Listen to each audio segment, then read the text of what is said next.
Year of Faith, ilulunsad ngayong Oktubre. Bakit sa ika-11 ng Oktubre isasagawa ang Year of Faith?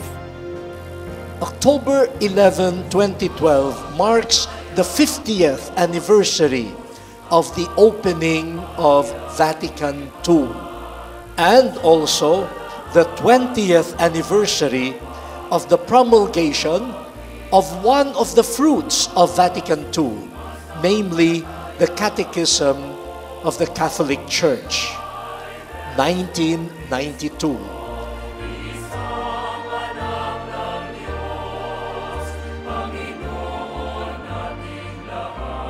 That's why we have organized this kind of program so that something can happen. We will make it happen.